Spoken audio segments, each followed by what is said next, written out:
awareness about the work that we do, our programs, because often the work that we do needs to be experienced and cannot really, it's not so easy to talk about it.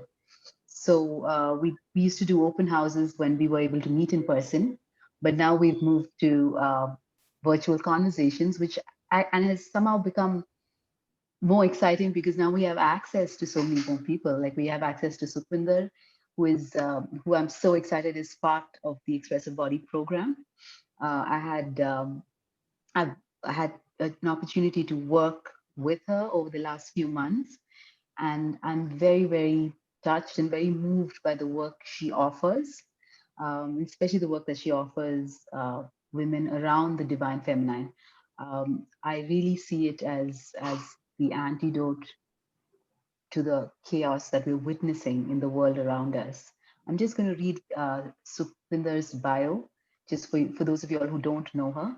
Sukhvinder Sircar is an accredited group process facilitator and life coach, and a deep understanding of human behavior and aspirations support her facilitation work. Her Joyous Woman workshops are hugely popular and transformational. Through these workshops, she facilitates men and women to come back to their true, joyous, and divine selves in a powerful way.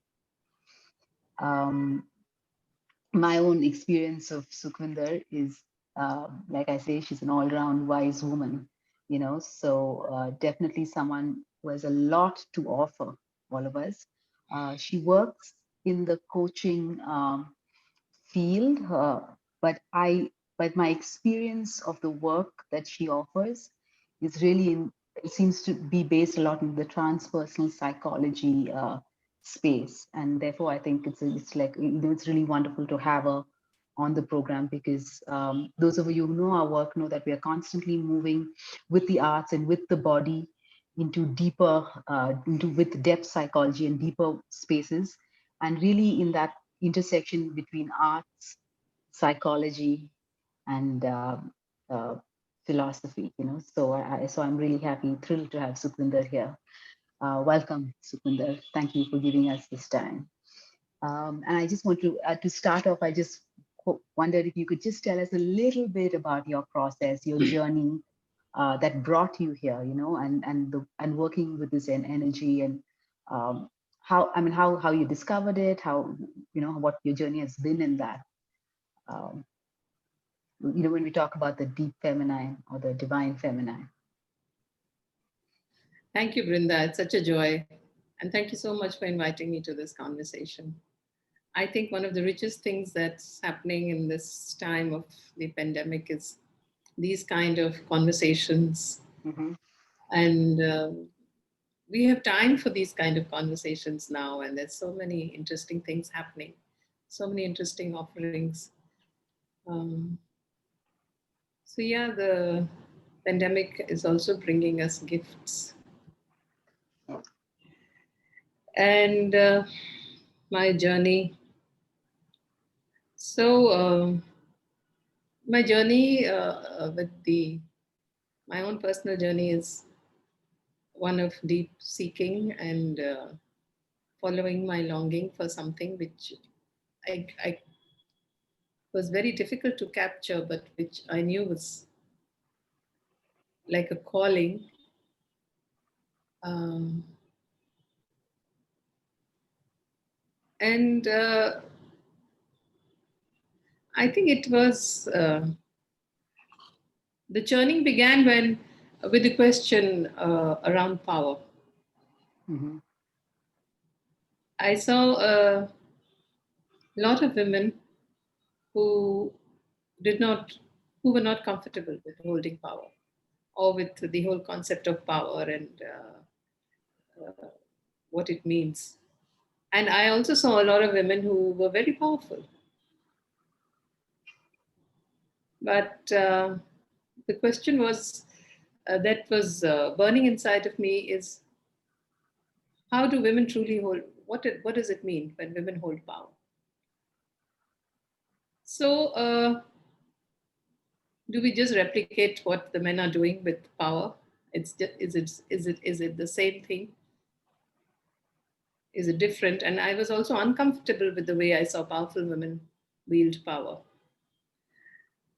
So the query really was around this um, wanting to understand that when a woman is truly powerful, who is she and how does she behave? And it was difficult for me to find role models that satisfied that query, where I would look at and say, yeah, this inspires me. But I knew that what I was seeing was not satisfying me. So my own journey with power was very um, difficult. Like so many of us are so invested in being the good girl, the nice woman. Um, and that is this investment that we have made of our life force is a kind of disassociative existence from ourselves. To be a nice person, I have to stop being who I truly am Mhm. and take on another kind of a shadowy form of what is expected of me. So it is also really sitting in the fire, because if I have to claim back my power. I have to really, like sit in the fire and burn that false self, and it is not easy. So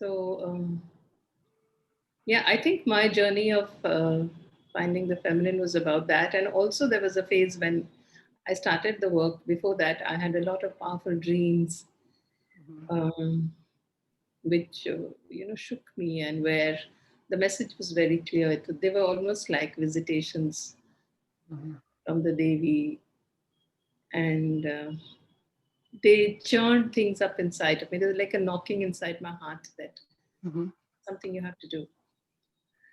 So I began the work. I thought the best way to seek this is to sit in a circle of women and let's do this work together. It's not something I can do alone, which is another thing about the journey of the when you seek the divine feminine. It happens best in a community, Mhm. because it's actually a process of remembering.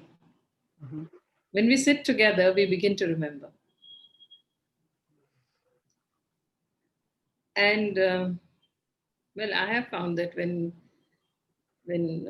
we sit in circles, I do this work with men as well, but predominantly with women. And when we sit in circles with women, things just the flow just begins. We innately know what we are talking about. It's just that somebody had to start speaking it, Mhm.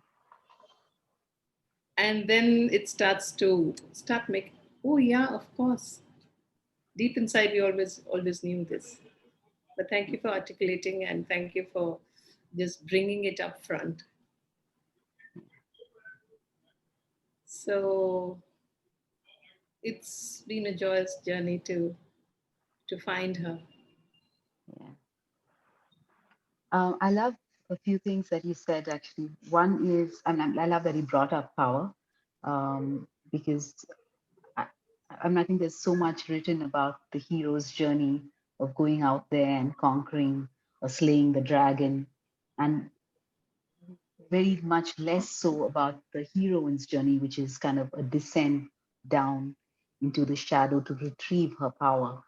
So, I mean, I would love to hear more about that, but I also wanted to just very quickly say, I think I really hear you when you say we're so invested in being the good woman, to be pleasing and to be pleasant. And uh, my teacher Marion Woodward, would say that it's easier to be better than who you are than to be who you are.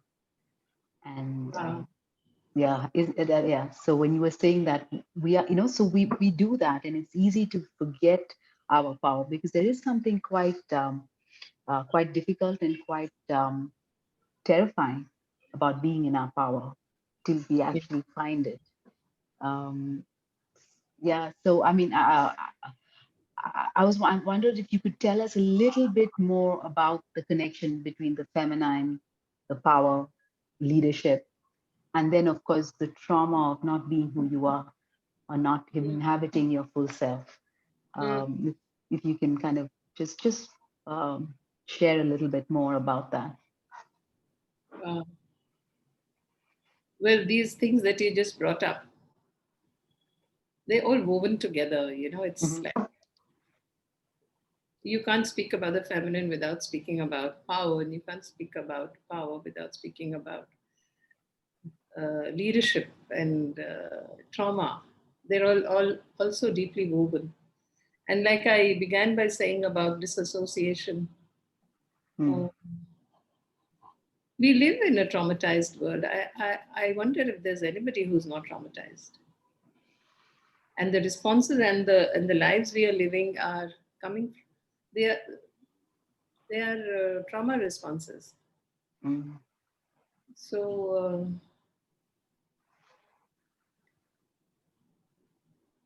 one of the things that the feminine does is she's right now, she's making visible what is invisible, what has been invisible. It is no longer possible to hide things anymore.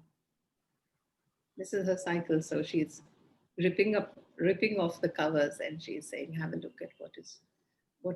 So she's bringing in the real. So I think most of us here who are in this call are either coaches or therapists or artists who are deeply working uh, with their from their core. So we know that to find the feminine, we have to make a journey into the shadows and into the dark. And like you said, the descent. So the story of the uh, patriarchal masculine is about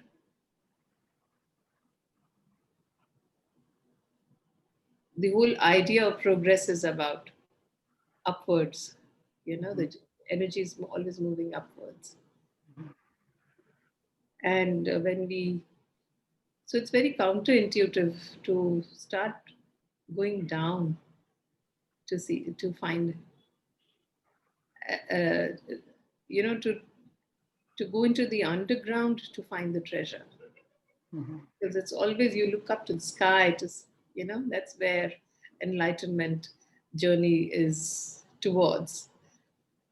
So deep shadow work Mm-hmm.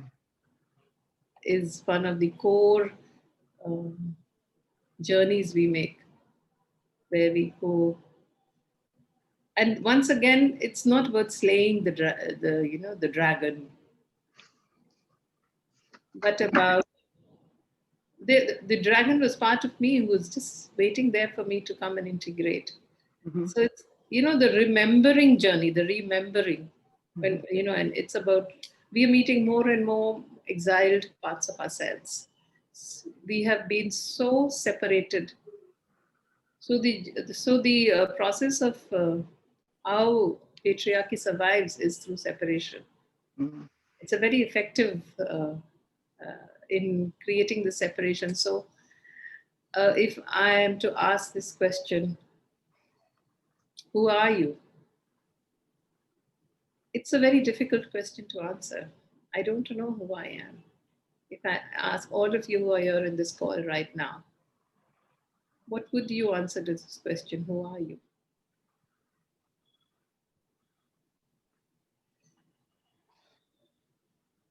So, um, this whole the last 2 decades have been in the area of management, and it's been all about leadership studies, and it's a very uh, individualistic lens on what is Mm-hmm. leadership. Mm-hmm. It's all about the person. What are the qualities that a leader must have? So there are books written on that.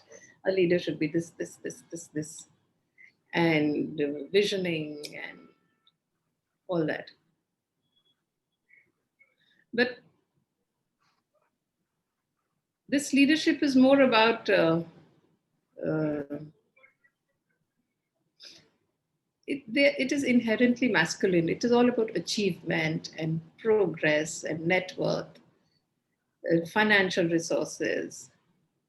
It's about winning. It's about being better than. It's about profits.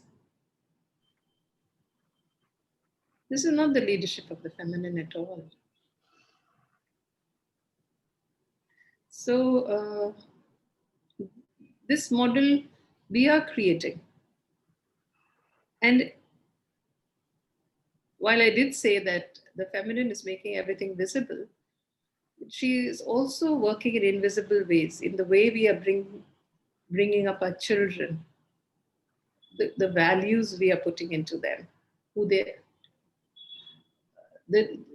helping them to connect to their true dreams. Um, they are working in invisible ways. So many people, men and women across the globe, are working in invisible ways to make a difference in the world. Working with cleaning up lakes and rivers and oceans and organic farming and working with trauma, working with marginalized people. We're not interested in understanding what is leadership and stuff like that. So the feminine model is always about community. But the circle. Yes, it is leadership that is in service to the whole. Mm. So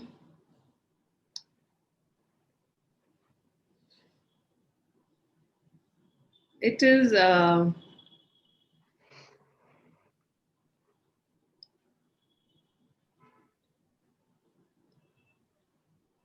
and having a deeper knowledge of the field.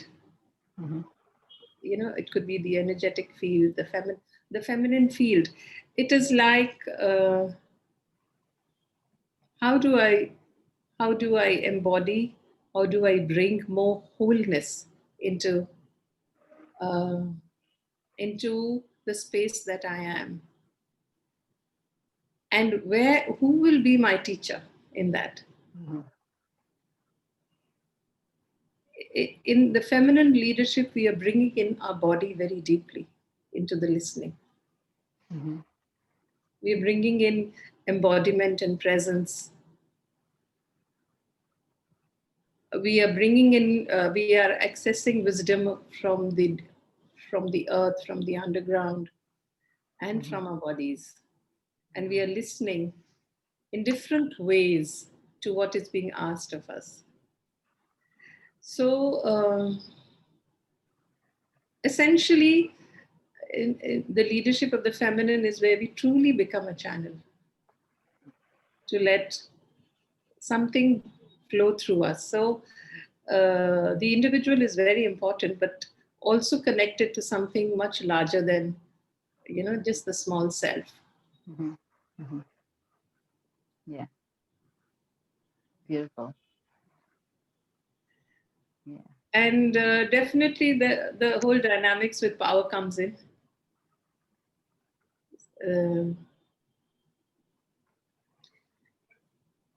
So it's not power over.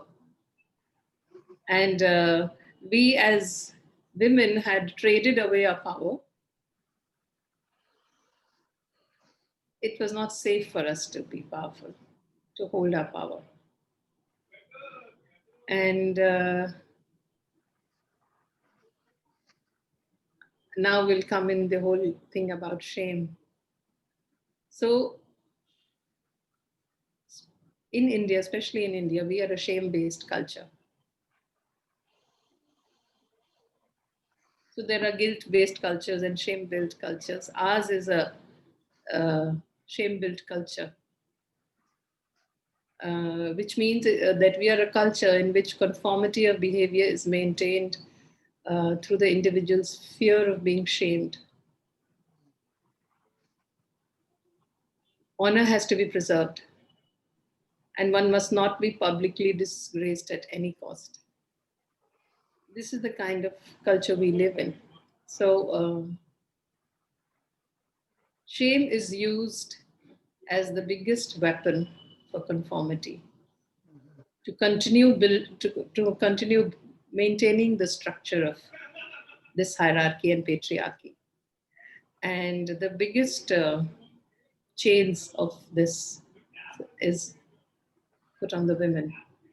We become the holders of honor, family honor, and all that kind of a thing.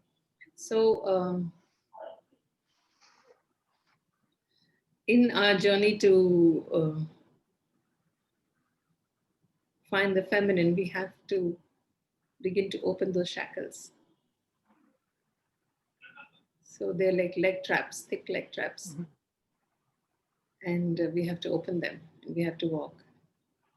We have to find the voice. So there comes in the whole work with trauma that needs to happen. Understanding Mhm. trauma needs to happen.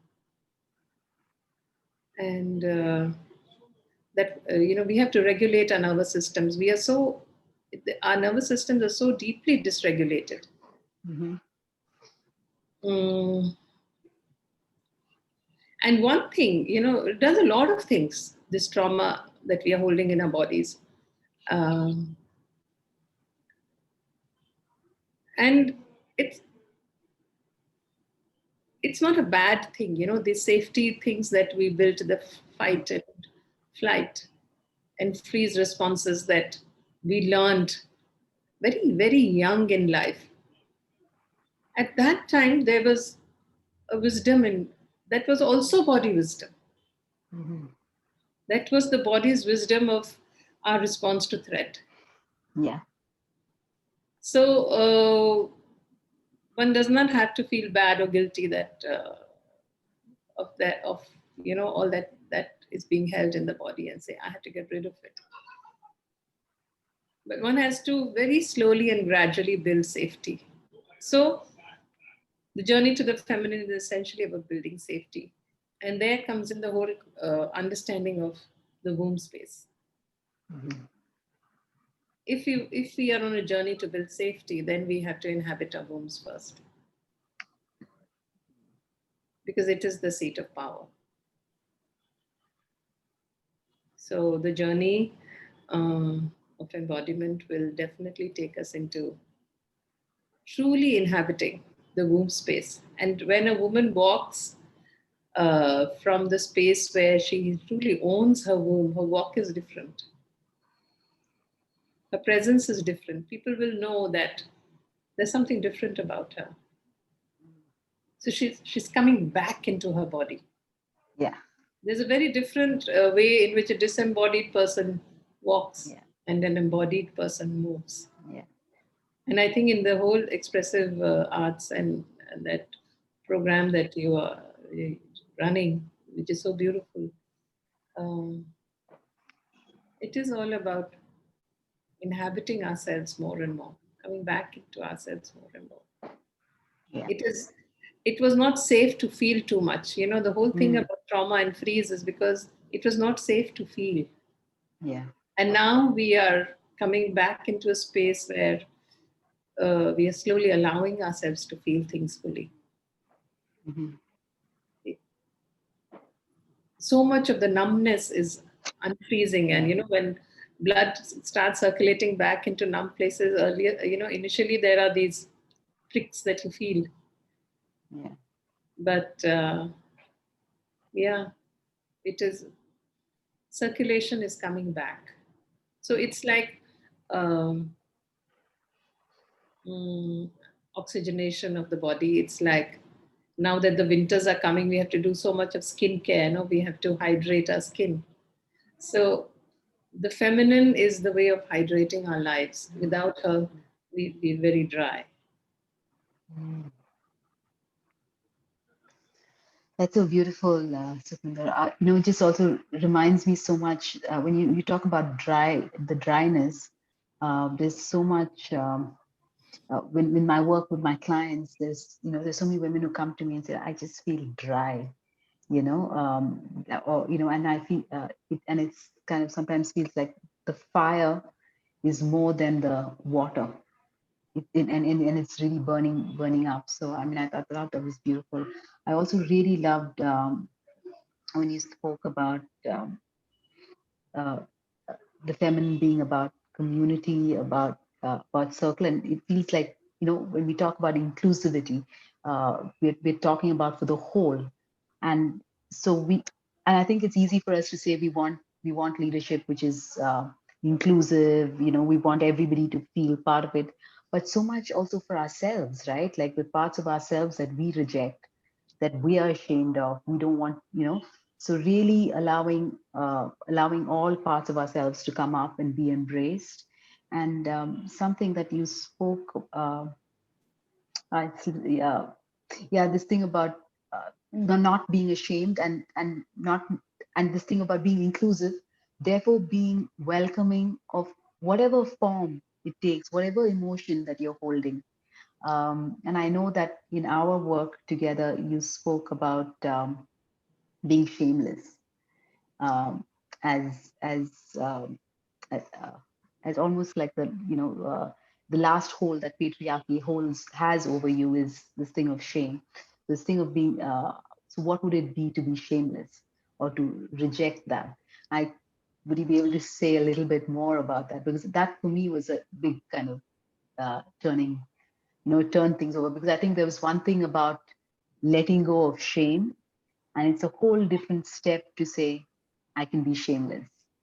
And it's also something quite terrifying about that, because we're so conditioned not to be shameless.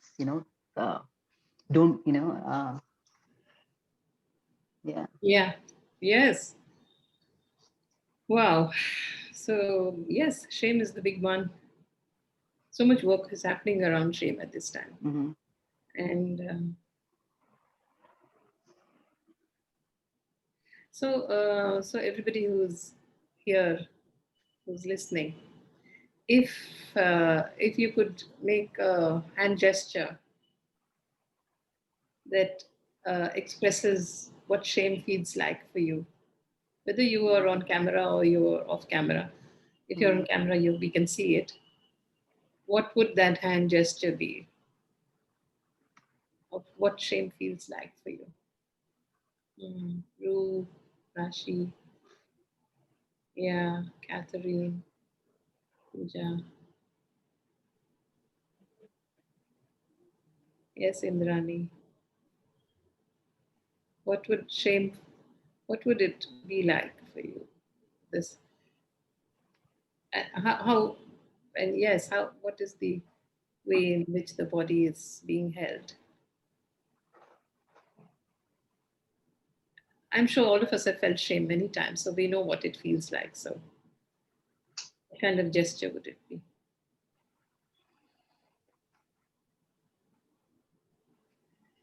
How does the body feel?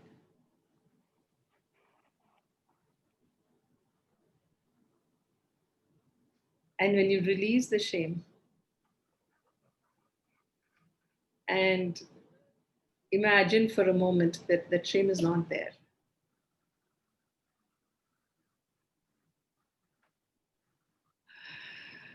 then how does it feel?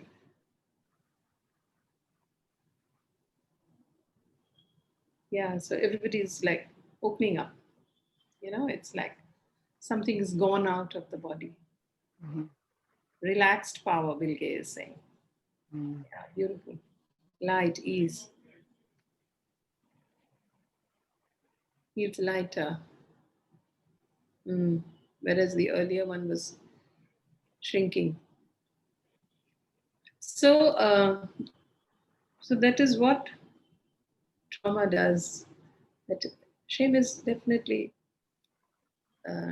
it sits in our bodies and it corrodes us and it tells us we are worthless, we are bad. Um, and these are stories we are holding.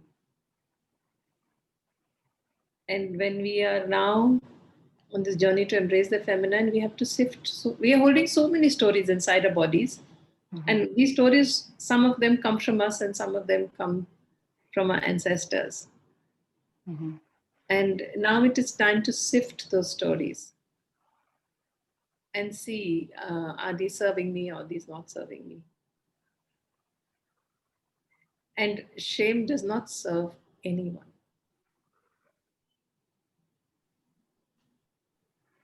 But this is the biggest and most powerful instrument of the patriarchy.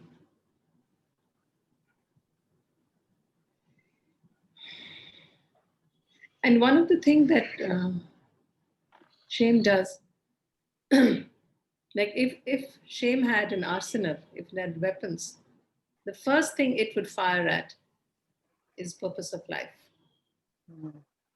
Why I am alive.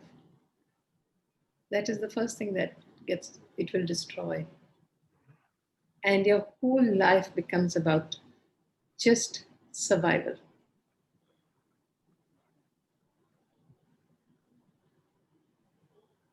And avoidance of pain, avoidance of being abandoned, avoidance of being a failure, avoidance of ambiguity. I want clarity. I want certainty. I want control. I want to control situations. These are all trauma responses.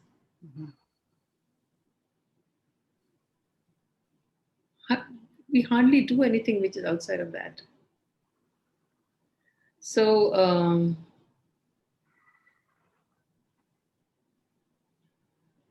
the feminine is saying is truly bringing us the understanding of what is Shakti. And we are all those goddesses. I am Lakshmi and I'm going around with a begging bowl saying, I'm so poor. I have nothing.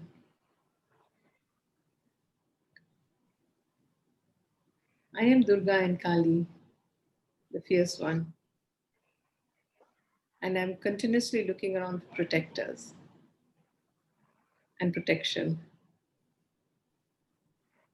So actually, now we can bring in the masculine, the inner masculine. So these energies are all inside of us. The feminine and the masculine energies are inside of us. So this whole patriarchal war is happening inside of us. The oppressor and the oppressed are inside of us.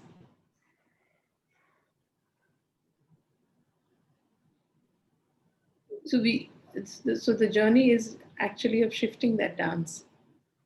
Instead of it being a dance of death, it becomes a beautiful dance of love and romance. So, like you were saying, that women say that I feel very dry. So, the processes of becoming a juicy woman. How do we bring the juices back and we become juicy women? A loose woman. Yes. So, exactly, when shame leaves our body, the response is that we feel, our muscles become loose and relaxed. So, we are loose women. And patriarchy, it's very pejorative to be a loose woman. You must always be tight and pulling your And body, rigid. taking less space. A loose woman is like languid and she takes more space and she gives herself that permission to take more space. So yeah. Sukhvinder, just to continue on this path, I know there are questions, but I really want you to share something that kind of really flipped my mind when you shared it with me about what is the essence of the feminine and what's the essence of the masculine. I don't know if you remember asking me that, and I was Yes. just like, "What?" I was wondering if you could share a little bit about that. Yeah. So what we don't have is what we run after, right? So as women, we are always running. What are we always running after? Anybody can type on the chat. as young girls, what kind of books we love to read? Romance and love, and the movies we like to watch, and conversations we like to have. Prince Charming. Yeah. So, love is a very fascinating topic for women. We're only seeking it. And what is it that men are always running after? What is it that they seek?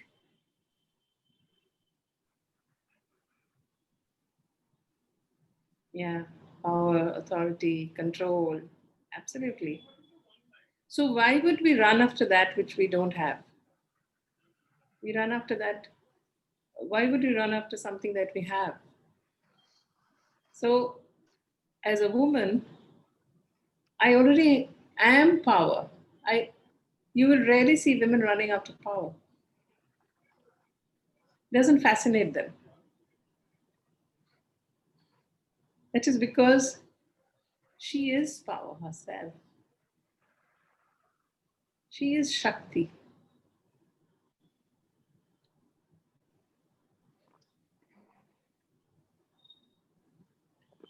She runs after love.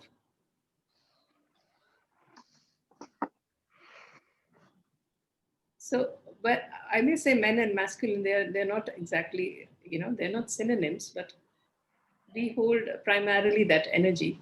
So the masculine is about love. Um, he's the reciprocator to the feminine, to her energy. She's the one she's the one who holds the dream. She is the one who brings the quality of life. The feminine brings the quality of life, not the masculine. So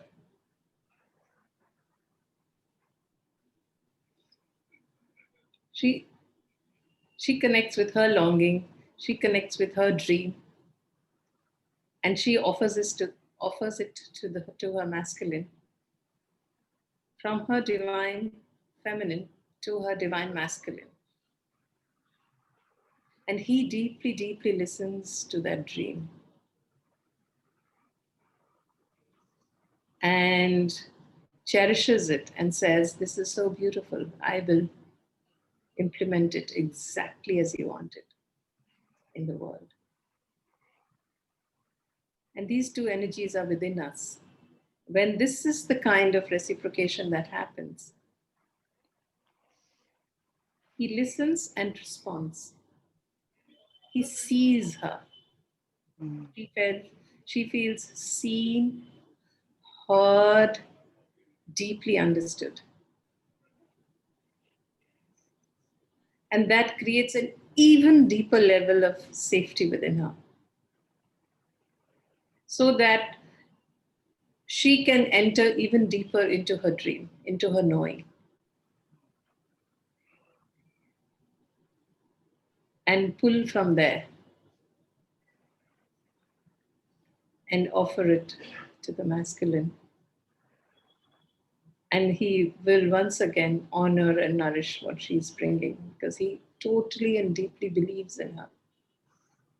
And he also knows that without her, life is empty. His response is to be in complete service and adoration of her. So this is the world we are building with our own inner workings, our own healings. And right now we are only in the healing modality, but when it is complete, this is where we will come. This is the dance that we will be doing. And that's so beautiful. And I can't, there's nothing more beautiful than that. It's really that, um, you know, I mean, the way I understand it, or the way I try and allow it in my life is when the feminine is willing to hold her power, the masculine knows where to go. And for Yes. me, the way I see it, at least in my work, is doing the work that comes like from my passion, uh, and it and then things kind of align. It's not hard. I don't have to discipline myself to do it. There's a willingness to work hard towards it. There's a willingness to, and it's not even work anymore. It's a pleasure to do it. And yeah, I mean, and I think in those moments of meeting or those moments of union, uh, there's so much. I mean, there's joy, but there's so much grief of of having been away from it for like 40 years, or of not having allowed it to express or not living it fully. Um, yeah, I mean, yeah. So as you're speaking, I just keep thinking, and you talk about the dance, and think about the dance of Krishna and the gopis, or Krishna and Radha, and really this kind of the feminine feeling so fully expressed that the masculine is just adoring her, and I love that image, that uh, and you speak it so beautifully, and and for me, then it's such a guide for as I choose my path, or I make decisions of what do I engage with. It's such a guide, this that bringing these two forces together in a way that it's relaxed and joyful and pleasurable, and um, Yes. yeah. Yes. So this very beautifully you have expanded on this. So the first thing is that the feminine begins to feel safe in herself, safety. And then the masculine has the freedom to put down his arms. Mm, He's not at war. Because she feels unsafe, he has always been at war. And as you know, we have so many weapons that we hold inside mm, of us to guard ourselves because it's not safe. We can be attacked at any time. There are so many threats around us. But when we once, one at a time, we begin to sift through these threats. Is it really a threat? Am I really threatened right now? Or is it a script coming from somewhere else? And one by one, I lay down these, I dissolve these threats and say, no, there is no threat. I'm safe. I'm safe. I'm safe. Then the masculine is free to lay down his arms, and he too needs to heal. mm, He too needs to recoup his energies. yeah. So the healing journey begins. It begins first with the feminine, Mm, and then he can fall into our arms, and he can begin his healing journey. And then there is this beautiful relationship that begins to build between them. Like for me, for a very long time when I was young, I used to feel that my life will be fulfilled only when somebody fully and completely understands me. That was such a deep longing I had, that there has to be someone who will understand who I am, who will see me. And until that happened, I will not fully exist. So, this journey of feeling seen, feeling understood, I've been on this journey now for a long time, and it's bringing me more and more back into myself, into my body, into wholeness. mm, And it's so beautiful mhm, sitting in my womb space. And when all of us as women, we claim our wombs, then we can have such deep womb conversations. mm, Conversations from the womb space are very different. You don't even need to speak. Mm. Communication happens.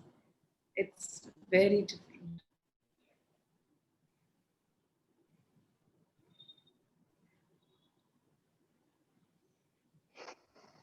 Yeah. There are so many questions that are coming. I'm just going to look through my questions because also, um, yeah, I think this was a question was I think you touched upon it a little bit to say, these are kind of crazy times that we're living in. What we're witnessing in terms of well, the pandemic, of course, but also the polarization, the climate crisis, and I just want to know what your thoughts are around how do we how do we navigate this or negotiate this if we're coming from the womb space. My own thoughts have been to come from creative space, like to be as close as possible to creative processes and but but I'm curious to hear what you think about because I remember you also telling me once that this is her time, and especially I really felt it in the beginning of the lockdown when we were all kind of going back into our homes and almost into the womb. So just about what are your just thoughts around how do we navigate these times, or what does resilience mean, and um, Yeah. Well, these are her times because she has created time for us to slow down. mhm. Left to ourselves, we will never do it. Mm, We are always planning, the next agenda is always there. mm, So this pandemic has literally told us to come back home. This is a time to come back home, to stay at home. And we've been cleaning our homes and doing things in the home, and we're doing things which we have been neglecting for a long time, maybe. mm, But our obsessiveness has also put us into one Zoom call after another. Those kind of things are also happening. But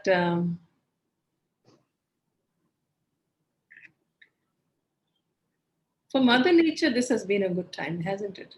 mhm, Sitting in Calcutta, my blue skies are back. The water has got clean, mm. and the birds, and I see rare birds nowadays outside my window. Makes me so happy. So yeah, I would love to also hear from all the participants why you think this is our time. If you at all you think this is our time, you can also put in the chat. What do you think the feminine is? What, what is she doing right now?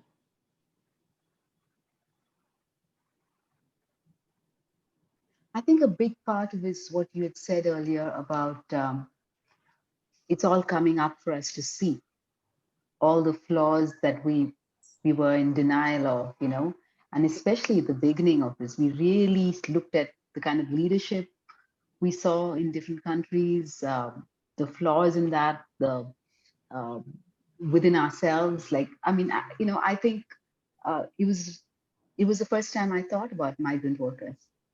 They've been here doing the work for so many years.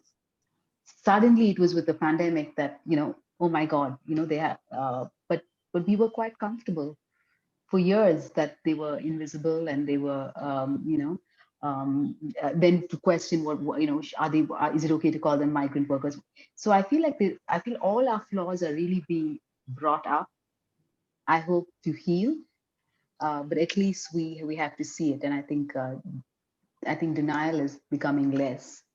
So it's not so easy to stay in denial. Um, yeah. Yeah, we have begun to value what we have so much during this time. Mm, It is not about mhm, getting things, but it is about valuing what we have. The acquisitive nature has stopped. We can't go out. The Mm. consumerism inside us, which was so obsessive.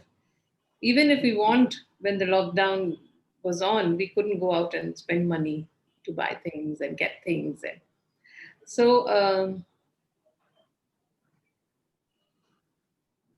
consumerism is one of the biggest ways in which we are kept trapped. Mhm. We have to find our identity beyond that of being a consumer of things. Just for a moment, think about it, that if when you're not a consumer, then who are you?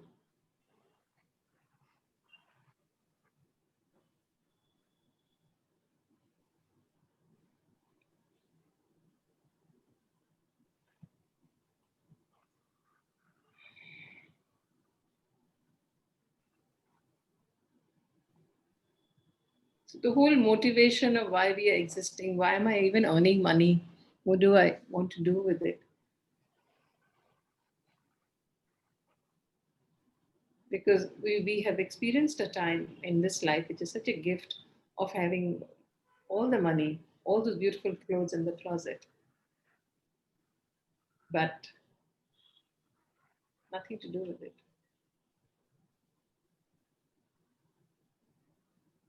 I think it was pretty eye opening. Mm. And at least for me, the urge to declutter became so strong at this Mhm. during this time. The urge to come back into simplicity, to notice how many things I have acquired and I don't need them. I need to simplify my life. It became like a huge burning thing from inside me, and I just started removing things from my life, physical things, as much as I started removing things which, were not required emotionally or spiritually. So, one of the most powerful things that the feminine is bringing for us at this time is there is no bypass. Mm. We have survived in this spiritual bypass culture for a very long time. And she's saying, sorry, there is no bypass. You have to walk through it. Sort out every mess that in your life, one by one by one. Walk through everything, clear it all up. Feel the pain. One of the Mhm. biggest bypasses we have done is, avoid pain at all cost. But has it gone away? We have become experts in suppressing it, stuffing it. It's all stuffed.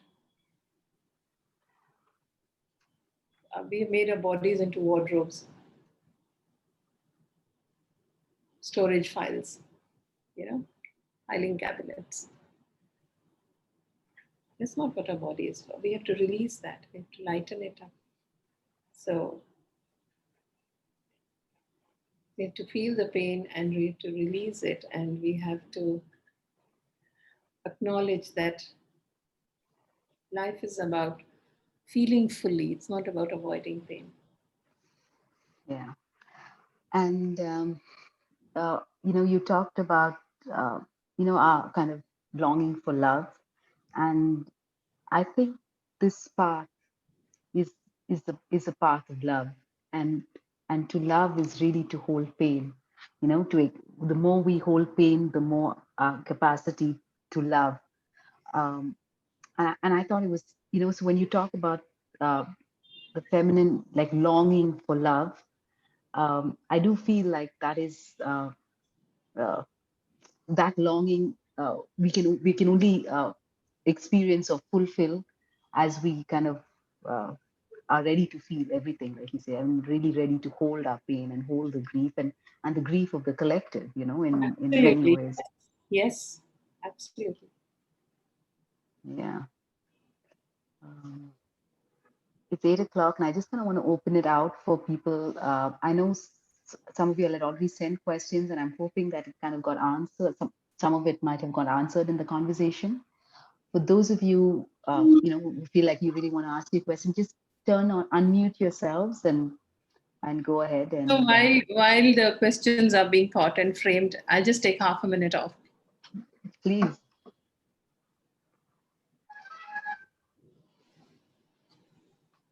Um, yeah. So I'm just going to look at the questions that were sent to us, and I think a lot of them did get answered. Um,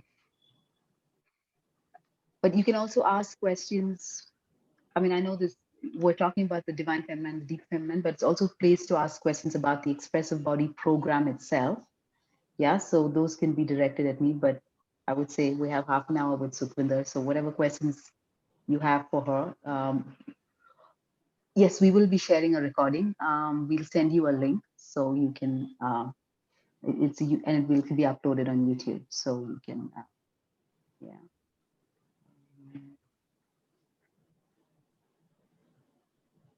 No, the program is starting in January. So these are just kind of open houses to get people to kind of understand what the nature of the program is. Um,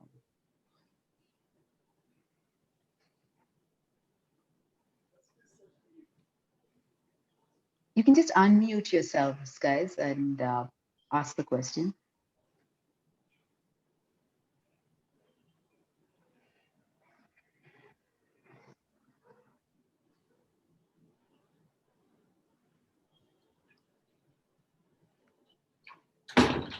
What program? I do not know. Okay. So Smart runs an expressive body program, which we're starting in January. And one of the modules of that program is going to be facilitated by Sukhvinder on the deep feminine or the divine feminine. Yes, so Sukhvinder is back, so questions can be directed to her.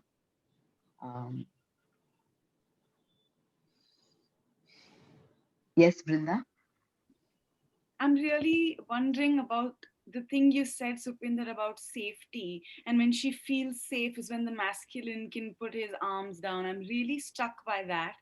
But I really am wondering, is it a false safety? Because where's the safety? So I want to know a little bit more about what you mean around, or how to really get in touch with this safety when things don't feel so safe.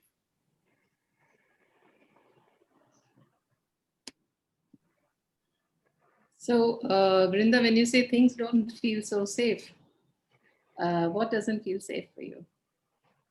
just just the news, to wake up every day to the kind of things that are happening in the country, in the world, the the whole, what's going on in Goa with the coal things, or waking up to news about rape, and just all of these things don't feel safe.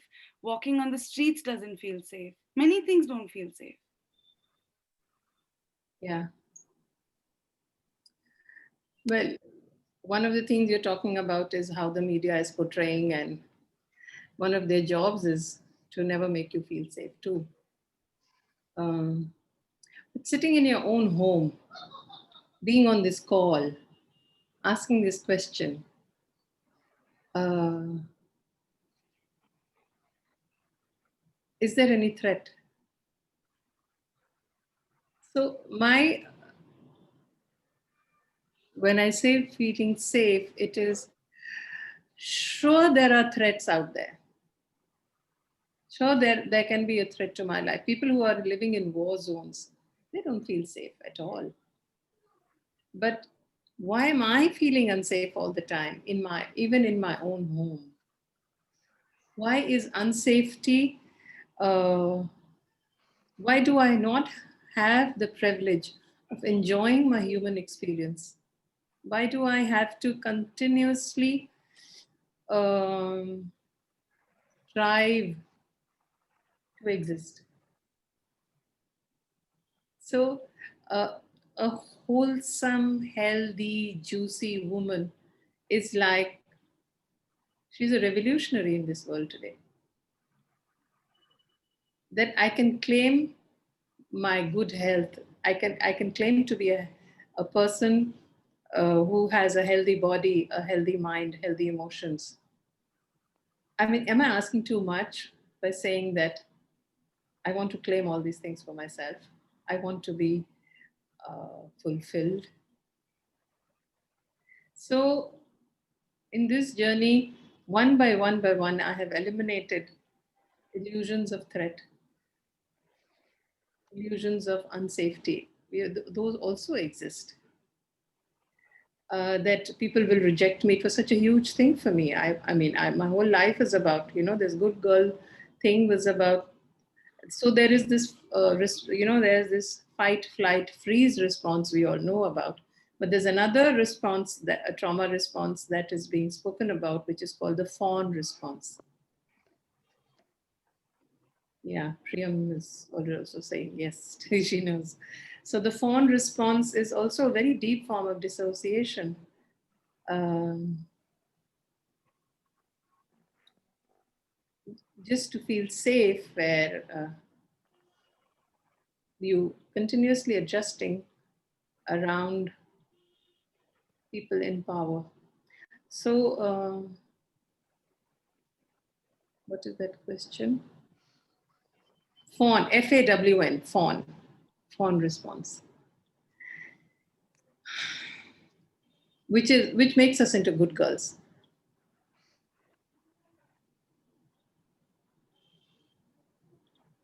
Which want you? So this whole thing about wanting to be liked was coming from such a deep threat. So the day I decided I don't care what people think, but I want to be who I am, I had to overcome a very big challenge and a very big block inside of me, because I would almost die if somebody criticized me or somebody didn't like me. It became a matter of, life and death for me. To from there to come to a place that it's okay if people don't like me. They don't have to like me. And I know I'm in many ways I can be a difficult person to live with. And that's okay. That's okay.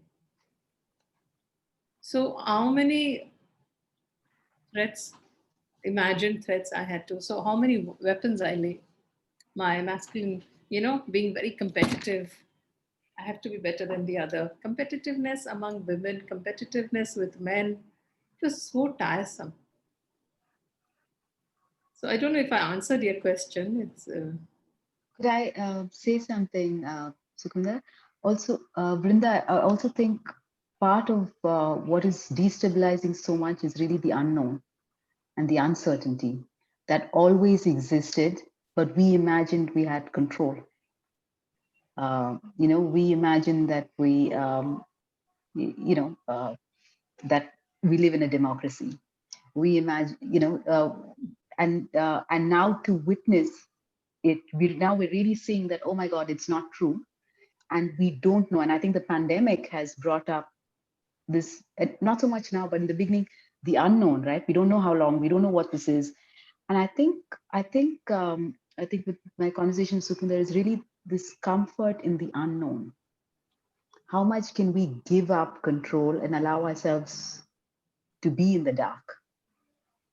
Um, and if we then see this time as the darkness, as a time of darkness, it's a time of really not knowing what's going to happen, and we learn to develop that stability within, in our comfort. And I don't know if I'm saying it the way that you said it to me, but this thing about really getting to know our womb space, that dark space within us, and being comfortable in that space. Um, um, then the outside world can shake, and is shaking, and rightly so. I think, because the transformation that we are all longing for will only happen with this kind of, it is going to be accompanied by devastation anyway. The word Sukhinder spoke about, the burning of the old, or other, within ourselves, the image of who we are, in order to experience who we really are. And I think that also translates in the collective. So I don't know if that kind of, and I think the safety then will go back to the womb space, or at least that's for me the safe space. And maybe Sukhinder can talk a little bit more about what you mean by the womb space. I know someone else had asked that question as well. Yes. So just to end what Brinda was asking also is that since we don't feel safety, we go for security. But they're Mm. not the same thing, you know. Safety is my innate. When I fall deep into myself, and I know I am held, and I know I am taken care of. Whereas security are things I create around me, and I can go on doing that. So, a connection to the womb space um, is a very beautiful way to, it's that container that holds the pelvic bowl, the vagina, the uterus, the ovaries. These are physical aspects, but the womb itself it's metaphysical, and the womb is our our womb is a part of the womb of the universe. The dark, the black light. The universe is all dark. Very small part of the universe, is light, but it's all darkness. You take a rocket and you go into space, and it's absolute black space. And the Hiranyagarbha, which is the womb of the universe, from where everything is created. Our womb is a part of that. So it's a very pulsing, creative field. Mm. Mm-hmm. Anything is possible. So when we are Yeah. actually sitting in a womb space, anything is possible. Yeah. You can draw and draw and draw and draw from that space. Yeah. I That love pure potential. Janina is laughing when she hears this. I'm sure she's connected with her womb too, and she knows what the power of that womb is. That space of pure potentiality just gives us, there's so much hope, right? And it's the opposite of, so I think, yeah, so when you talk about how does one feel safe, it is in that space where anything is possible. So yeah, I don't know I don't know if that makes sense, but it really is in that that the darkness, the emptiness, the potentiality, the possibility that could be, um, or that could be manifested. Um, yeah. Yeah.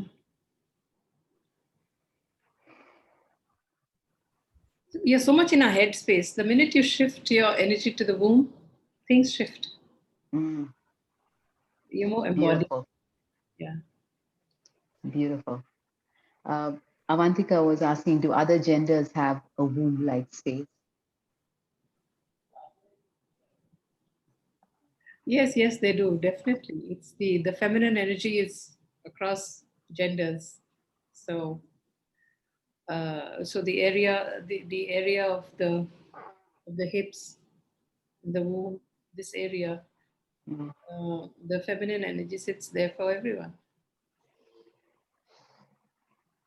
But women have a biologically different structure, so it is very, very attuned to be able to hold power. So we are being called now to hold power in a um, very, very wholesome way. If we give it away, it will be misused. It has been misused because we gave it away. Now we have to take it back and use it ourselves. Ruhi, you had a question? Yes, I did. Thank you so much, Sukhvinder and Brinda. This has really been an enlightening session. My question is regarding the womb space. Sukhvinder, you were talking about the safety of the womb space and the safety of the universe, and both these places. I just wanted to know, um, is there a way one can access, like how does one access uh, the power from the womb? Are there, can you please enlighten me if there are some exercises or some ways or some methods to really get in touch to do the real work? Yeah. One of the easiest way to do that is to connection with your menstrual cycle, to understand the power of your menstrual cycle. It's one of the biggest secrets that have been hidden from women. A menstrual cycle is a mystery school in itself. What happens if you are menopausal? Even better.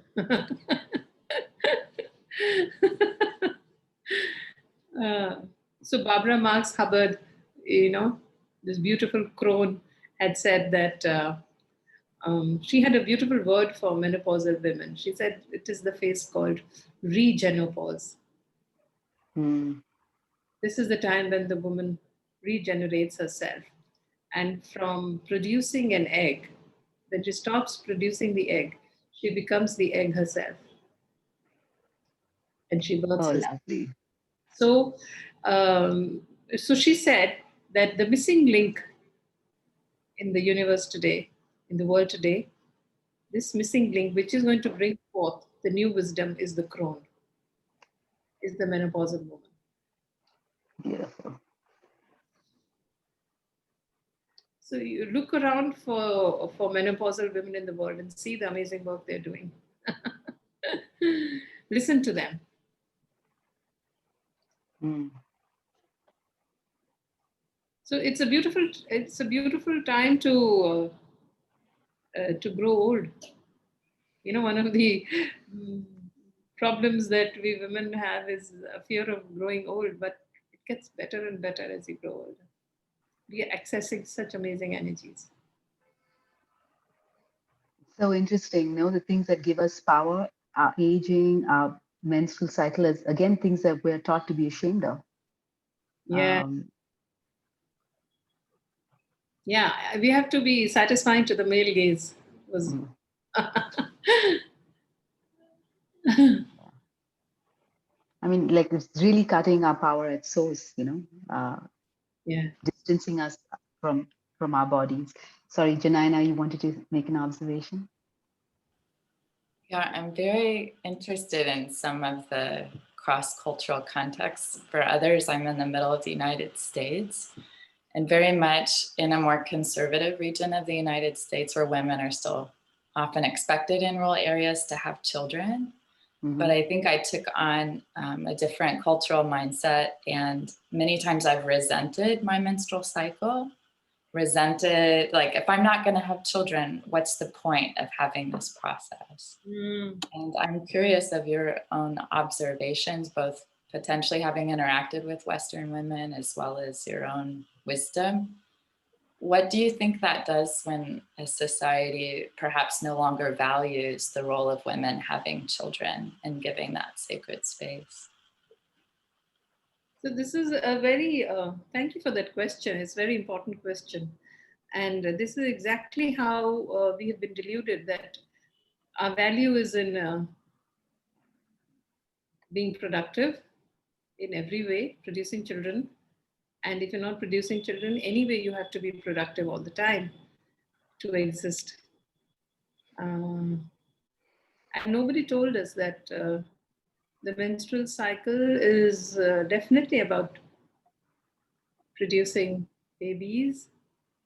But when we begin to access the power of the cycle, there are no mistakes in the universe. So obviously women cannot produce beyond a certain number of children in their lifetime.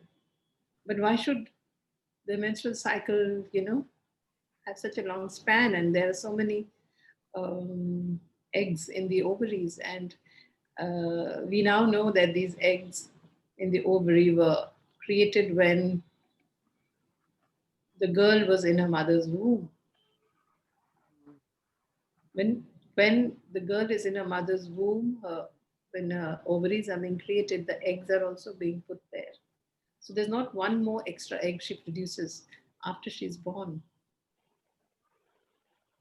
And this is totally, I mean, just my own thinking. It's not, I've not read it anywhere, but I feel that these eggs are not just meant for birthing children. There's so many things we have to birth, so many creative projects. Each of these projects of birthing are, one of the eggs inside of us. So um, it's not that if I'm not planning to have children, I can, get rid of my cycle. I don't need it. It's not like that. We do need it. This cycle, our menstrual cycle, represents every cycle of the universe right inside our bodies. And the feminine is cyclical. She's all about cycles. It's not linear. So it's a very big subject and we can go on about it, but it's, like I said, an entire mystery school in itself.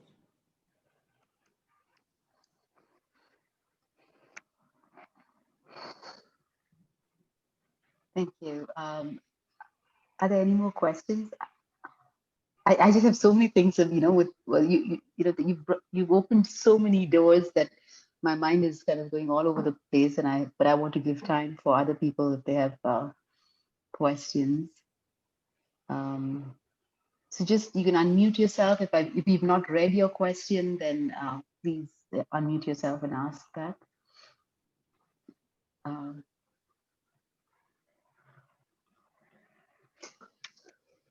I also want to respond. You had spoken about the war within us, Sukhvinder, and I think it's really fascinating that there's so many dreams when we look at our dreams, and you had also spoken about dreams. Like this, often, and a lot of my dreams, especially in the beginning of this journey, was always about war. And this kind of, I'm in, this war going on, and I have to hide, and they're coming to get the women, and the women have, so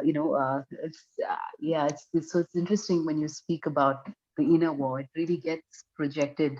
I mean, at least in our dreams, it does get projected outside, and yeah, and so many little things that you said. I was like, oh. Talking about dreams, Anuradha Prasad is here in the call also. And we do these annual retreats, she and I, called Women of Medicine. And so a month before the retreat begins, Anuradha collects the dreams of all the women who are going to be gathering. So if there are about 25 women or 20 women, for over a month, she gathers those dreams. And she's been doing this now for many years. And it's become a study in itself. The symbology, the images that come forth in these dreams, and then she weaves it together, and then she, tells us what the feminine is saying. So it is so powerful, this work. It really is. It's one of a kind in the world today, where women's dreams are collected like this. It's so rich. And I would love that if we could create a space where we all dream together, and then we gather in the morning, we bring our dreams, and we sit and walk around them, and that's enough to know, and we take that wisdom and we work from there. The earlier in ancient times, the oracles used to work like that. There were these women who used to dream, and the king would go in the morning to them and listen to their dreams and then work accordingly. Yeah, no, it's a beautiful source of, and such a gentle source as well, of insight, and, just showing the other side. Yeah. I just want to say this interview, this conversation will be uploaded on YouTube, and we'll also put links to Sukhvinder's website, or, maybe the Joyous Woman program. we'll also have links, of course, to our Expressive Body Program. So, it's available whenever you want to see it. Um, yeah. I think we have just 5 minutes more. Um, sorry, Prachi asks can you speak a little bit more about shame and working around it?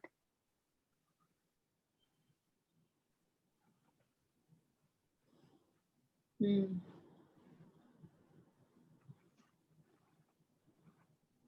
So it's not a bad word, it's not a bad word. Just safe at the time, it was like at it when we didn't feel safe, then it it saved us from danger. That contraction that we felt, that invisibility, and at the same time, if you're continuously contracted, I mean, so much energy is going into keeping that contraction. So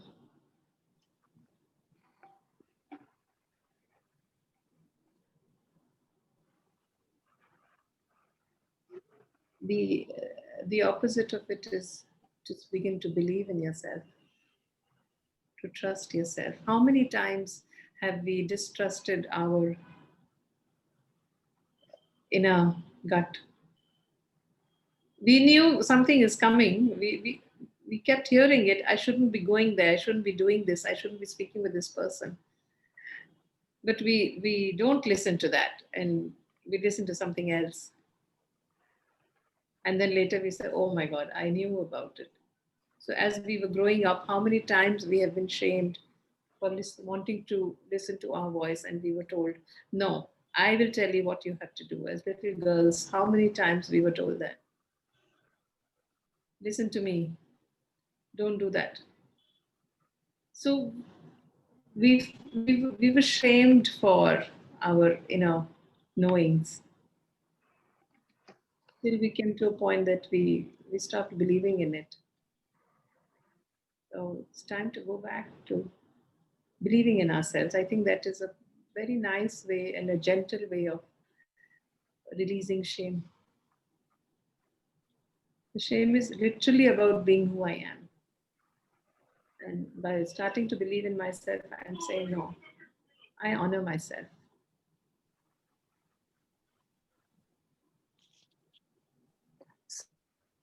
Okay, Yes. just to add to what you're saying is also to believing in yourself means that really believing from the womb space, something very deep. And that is something that rational logic mind will not understand. True, true.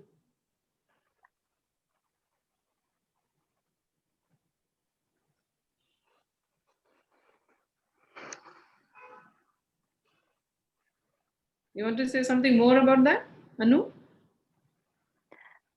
No. So therefore the whole shaming process, that because people can't understand it, the world can't understand it. So to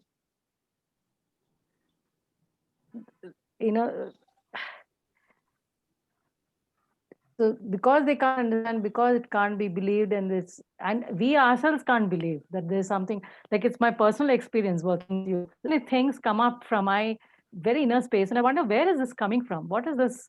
And how do we even explain it to others?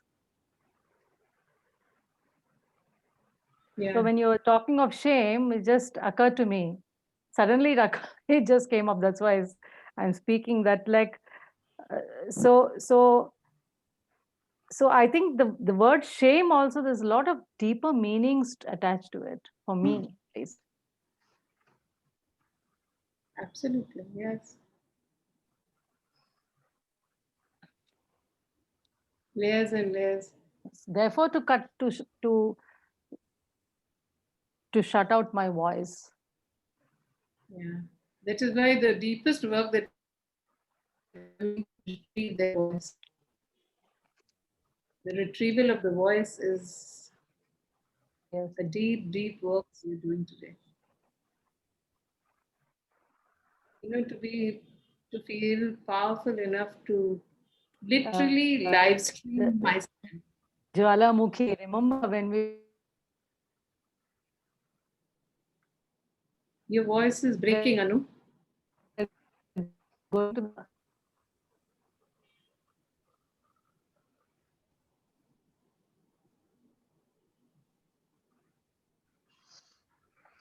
Hmm.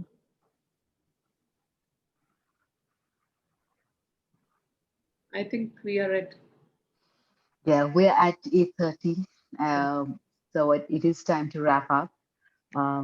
Thank you so much, Sukhvinder, for being here, giving us your time, your wisdom. I'm so grateful. It's really been really, I mean, thank you so much. Thank you everybody else for being here, turning up, being interested in this work. Um, and just know that, it means it's wonderful to know that there are so many of us who are interested in this, who are seeking this and, kind of wanting to know more about this. So thank you for that. And thank you for your presence. Um, I think somehow we have your email IDs. I don't know how, maybe when you registered. So we will send you a link to the video, to the recording, and it will be uploaded on YouTube. Thank you so much. Thank you. Thank you. Thank you, everybody, for listening so patiently.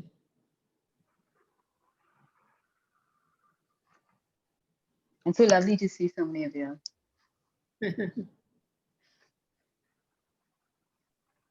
Thank you. Thank you, Brinda. Thank you. Thank you, Sukhi. Thank you. Thank you. Bye. Bye. Thank you. So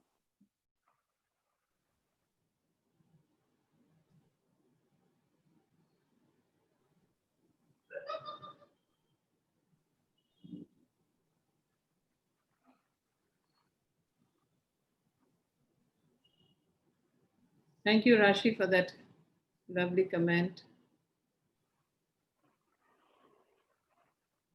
Sitting under cherry trees or something. cherry blossom, Sukhi, the pink. Cherry blossom. Wow. Beautiful. Thank you so much, all of you. Thank you.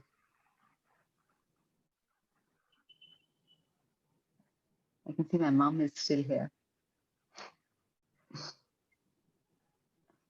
She probably doesn't know how to turn off. She probably doesn't know how to exit Zoom. Because I can the see that wisdom my of the throne is needed, as Sukhi said. That's why she's still here. I said, I can see that my mom is still here. She probably doesn't know how to leave the meeting. Anyway. Thank you. Goodbye. Bye. Sridevi also. Sridevi, you can log off. It's okay. Maybe also they've stepped out or something.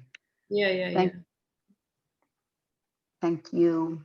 Thank you. Would you be saving the chat messages also? Yes. I'm going to just copy and paste. I don't know how to save it actually. Messages, we can read them later also. We did that.